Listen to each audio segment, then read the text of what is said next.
I hear it all the time. A lot of athletes are worried about burning out, but when really so few of them are even coming close to their physical potential. And trust me, I get it. I've been there. You feel tired, you feel stressed, you feel like you can't take on anymore, or the season just ended and you want to relax and decompress, or maybe if you're younger, that feeling of, I want to be a kid. I want to break that right now, because by your lived experience is you being a kid, regardless of what you do with it. Being a kid is just a label. You get to choose what that label means.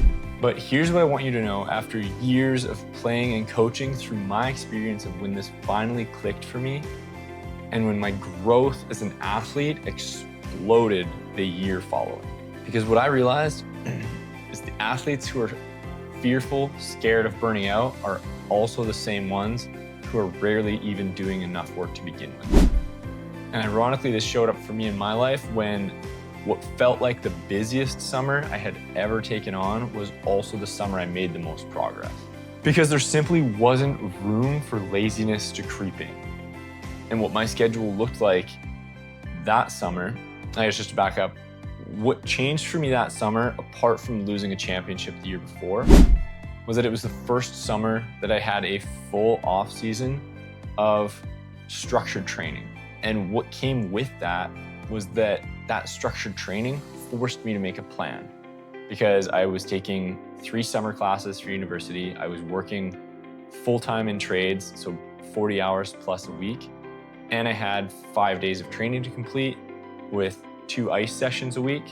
And the 5 days I was training, oftentimes, if I wasn't already skating that day, I would have 2 sessions in a day. So if I would do my sprints and speed work before work, recover at work as much as I could, and then do my strength training after. But what clicked for me that summer was what was possible.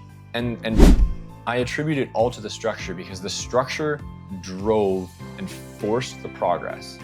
The accountability, knowing that someone was checking if I was doing my training, knowing that I was going to be run through a vigorous fitness test when I showed up back to school in August, was all in the back of my mind, thinking, what do I need to do in my life to not miss a session? It completely flipped from how can I get this training in to what do I need to change to make sure I don't miss one. And candidly, I didn't miss a single session the entire summer.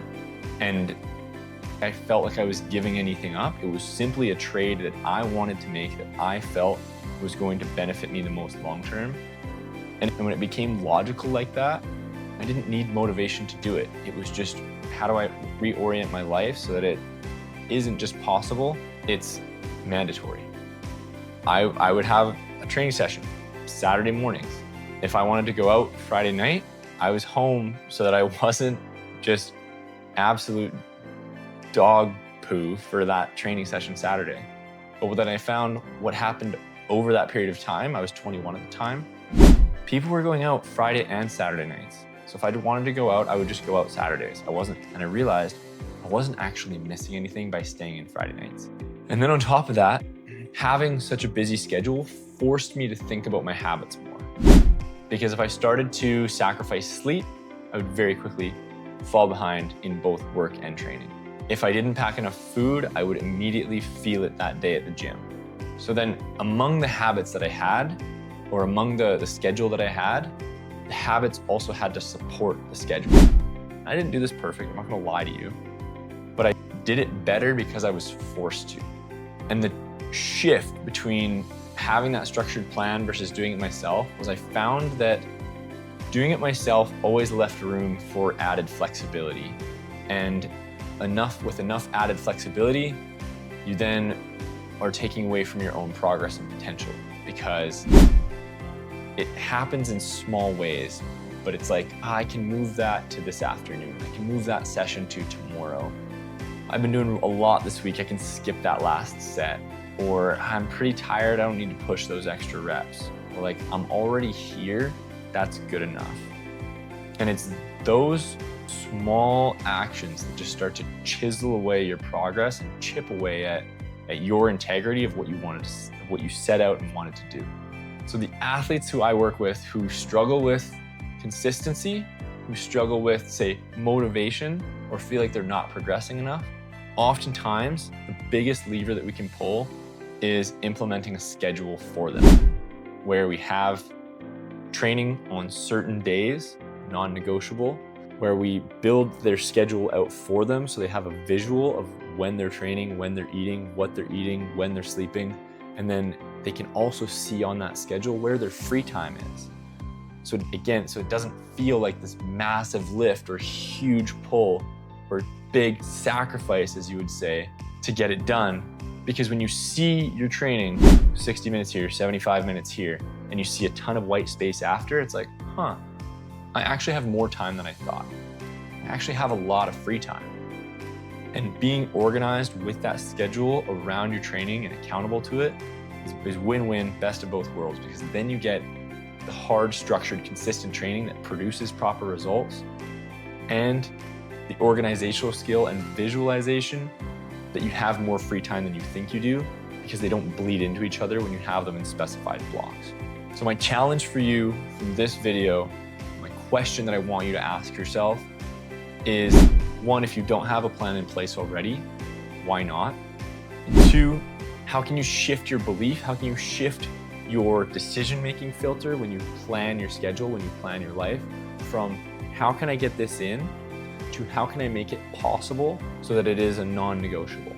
How can I make it so that from how can I do this to how can I make it so that not doing it is not an option? And that's a powerful reframe that will build consistency overnight.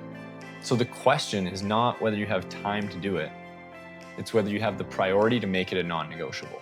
Because once you make that decision and have the visual aid of a schedule to help it, the schedule will figure itself out. Because you stop negotiating on when it's a good day to train or not, the schedule tells you that it's a training day. And then you get to decide if you want your goals or not. So know that whatever month you are watching this, whether it's January, whether it's October, the version of you that shows up to camp in next September and the version of you that shows up to playoffs in February and beyond is the version that is being built today. And that day is every day. It's not one heroic week. It's not one stretch of a month. It is every day. It is a 12-month process. And it is shifting from how do I get this done to how do I change my life in such a way that not doing it becomes impossible. That's it for this video. I hope this helps you find more consistency in your training and helps you get over the hump from wanting to do things into making them non-negotiables, because the power of a non-negotiable becomes the power that will push you to your full potential. Know that if you are already thinking of, I'm worried about being burnt out, truthfully, the chances of you actually being close to that is very minimal. I hope this helps. If you haven't already, subscribe so you don't miss our next video, and I'll see you in the next one. Thanks for watching.